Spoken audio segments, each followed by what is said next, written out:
NISM के chapter 2 में आज आप सभी का स्वागत है और आज हम देखने वाले हैं structure of securities market. Generally primary market के अंदर हम बहुत अच्छी तरीके से समझना चाहेंगे कि कोई भी कंपनी जब अपने शेयर्स, कंपनी या कोई भी कॉर्पोरेट अपने शेयर्स को इशू कर रहा है और वो इशू सबसे पहले किसी भी बायर ने या परचेजर ने जो भी परचेस किया है तो इसको कहा जाएगा आईपीओ या एफपीओ। ये प्राइमरी मार्केट के अंदर आता है। कंपनियां जनरली आईपीओ और एफपीओ के थ्रू ही अपने शेयर इशू करती हैं और ये जो इश्यूज होते हैं उसका जो फंडिंग होती है वो डायरेक्टली कंपनी के पास होती है। अब ये कंपनी के पास किस तरीके से आई है, फ्रेश इशू के थ्रू आई है या ऑफर फॉर सेल के थ्रू आई है, वो डिपेंड करता है। अब ये ऑफर फॉर सेल क्या होता है, फ्रेश इशू क्या होता है, जब हमारा आईपीओ वाला पार्ट डिटेल में पढ़ेंगे तो हम आपको डिटेल में उसके बारे में समझाएंगे। हम समझ लेते हैं कि प्राइमरी मार्केट वो मार्केट है जब हमारे पास से इशू की गई securities first time fund raising के लिए यूज की गई है।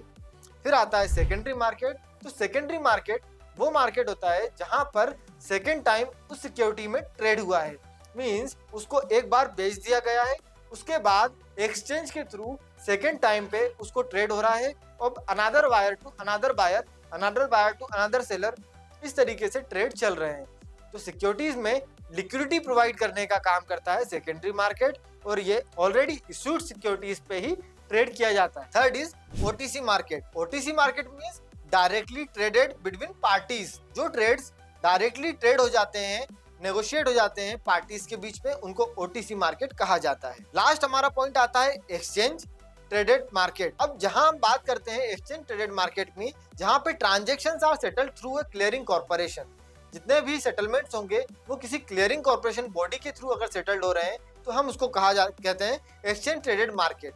मींस यहाँ पे एक्सचेंज एक मीडिएटर है जो बायर और सेलर के बीच में सिक्योरिटीज को एक्सचेंज करने का काम कर रहा है और ये सेटलमेंट जो होता है वो किसी क्लियरिंग कॉर्पोरेशन के थ्रू होता है। इसको कहा जाता है एक्सचेंज ट्रेडेड मार्केट। तो मेरे हिसाब से आपको ये सारी चीजें समझ में आई है। अगर आपको कोई परेशानी या डाउट्स आ रहे हैं तो आप हमें कमेंट करके जरूर बताइएगा। हम उसमें हमारी चीजों को और इम्प्रूव करने की कोशिश जरूर करेंगे ताकि आप एनआईएसएम की इस रिसर्च एनालिसिस सीरीज को बहुत आसानी से समझ पाए, पढ़ पाए और एनआईएसएम एग्जामिनेशन को बहुत अच्छी तरीके से क्लियर कर पाए।